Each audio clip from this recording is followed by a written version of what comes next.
আসসালামু আলাইকুম ওয়া রাহমাতুল্লাহি ওয়া তাআলা ওয়া বারাকাতুহু। নাহমাদুহু ওয়া নুসাল্লি আলা রাসূলিহিল কারীম, আম্মা বা'দ। ফাউযু বিল্লাহি মিনাশ শাইতানির রাজীম। বিসমিল্লাহির রহমানির রহিম। ইনশাআল্লাহ আজকে আলোচনা করব সূরা কুরাইশ নিয়ে। সূরা কুরাইশ আল্লাহ তাআলা কোরআন শরীফের মধ্যে অবতীর্ণ করলেন যে আমাদের নবী মুহাম্মদ সাল্লাল্লাহু আলাইহি ওয়াসাল্লাম মক্কা শহরের মধ্যে জন্মগ্রহণ করে এসেছিলেন এবং যেই গোত্রের মধ্যে এসেছিলেন সেই গোত্রের নাম হচ্ছে কুরাইশ গোত্র। ওই কুরাইশ গোত্রের ব্যাপারে আল্লাহ তাবারক তাআলা কি বলেছেন কোরআন শরীফের মধ্যে আজকে ইনশাআল্লাহ আমরা জানব। সূরা কুরাইশ মক্কা শহরের মধ্যে অবতীর্ণ। এতে একটি রুকু, 4টি আয়াত, 17টি পদ এবং 73টি বর্ণ রয়েছে। বিসমিল্লাহির রহমানির রহিম। আল্লাহর নামে আরম্ভ, যিনি পরম দয়ালু করুণাময়। লিইলাফি কুরাইশ, এজন্য যে কুরাইশকে আকর্ষণ প্রদান করেছেন। ইলাফিহিম রিহলাতাশ শিতাই ওয়াস সাইফ, তাদের শীতকাল ও গ্রীষ্মকাল উভয়ের সফরের মধ্যে আকর্ষণ প্রদান করেছেন। অর্থাৎ আল্লাহ তাআলার নিয়ামত অগণিত, তার মধ্যে একটা প্রকাশ্য নিয়ামত হচ্ছে এটা যে তিনি কুরাইশদেরকে প্রতি বছর 2টি সফরের প্রতি অনুরাগ দান করেছেন। ওইগুলোর মহব্বত তাদের মধ্যে সৃষ্টি করেছেন। শীতের মৌসুমে ইয়ামেনের সফর ও গরমের মৌসুমে সিরিয়ার সফর করতেন। অর্থাৎ কুরাইশগণ ব্যবসার উদ্দেশ্যে এই মৌসুমগুলোতে সফর করত। আর প্রত্যেক জায়গায় মানুষ তাদেরকে আহলে হারাম, হারামের অধিবাসী বলতো এবং তাদের সম্মান করত। তারা নিরাপদে ব্যবসা করত এবং প্রচুর লাভবান হতো।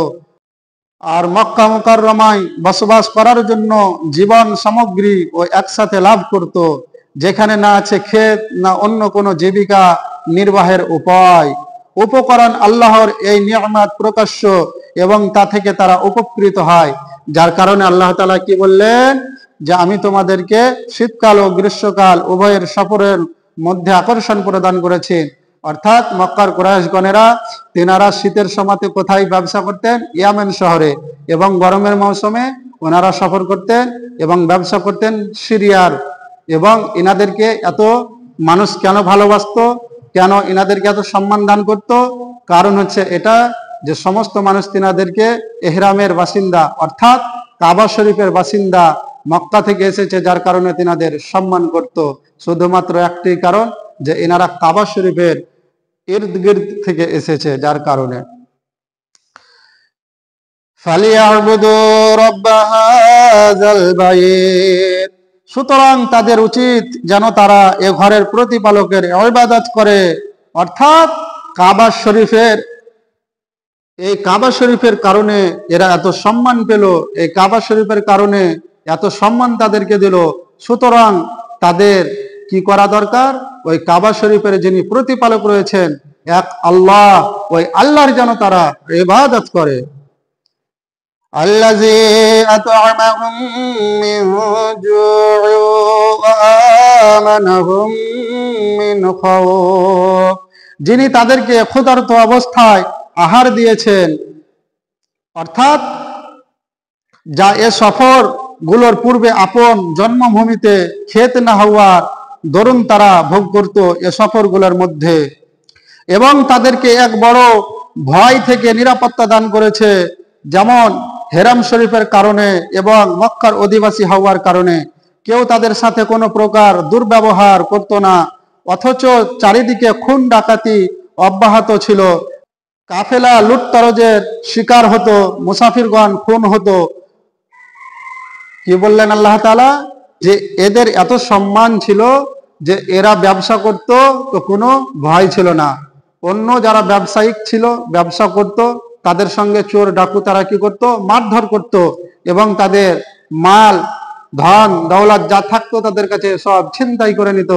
কিন্তু এরা মক্কা শহর থেকে এসেছে, কাবা শরীফের ঘরের কাছ থেকে এসেছে, যার কারণে তাদের সঙ্গে কোনো চোর ডাকুরা কোনো জুলুম করতো না, অত্যাচার করতো না, বরং তারা নির্ভয়ে ব্যবসা করত।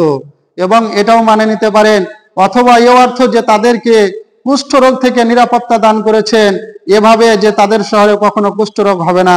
কিংবা এটাও মানে হতে পারে যে আল্লাহ তাআলা মক্কা শহরের মধ্যে কোনোদিন কুষ্ঠ রোগ দিবেন না, দেননি, যার কারণে আল্লাহ তাআলা এটাও বলছেন যে তোমাদেরকে এই সব ভয় থেকে আমি নিরাপত্তা দান করেছি, যার কারণেও তোমরা কি করো, এক আল্লাহর ইবাদত করো। যখন তোমরা তোমাদের মরুভূমিতে কোনো ফসল চাষ নাই, যেমন আমাদের এদিকে ধান, গম, জব, সরিষা ইত্যাদি চাষবাস হয়, কিন্তু মক্কা শহরের মধ্যে এসব চাষ হয় না। কারণ আমরা জানি যে মক্কা শহর পুরো মরুভূমি ছিল এবং এখনো মরুভূমি আছে, যার কারণে ওদের চাষবাস হতো না। তারপরেও আল্লাহ তাআলা তিনাদেরকে খাবারের ব্যবস্থা করে দিতেন। তার কারণে আল্লাহ তাআলা কি বললেন যে তোমাদেরকে এত যখন আমি সবকিছু দিয়েছি এবং কাবা শরীফের কারণে তোমরা এত সম্মানিত হচ্ছ, এত সম্মান পাচ্ছ, যার কারণে তোমরা কি করো, ওই কাবা ঘরের যিনি প্রতিপালক এক আল্লাহ, ওই আল্লাহর তোমরা ইবাদত করো। আল্লাহ যেন আমাদেরকে বেশি বেশি করে ইবাদত করার তৌফিক দান করেন। আমিন।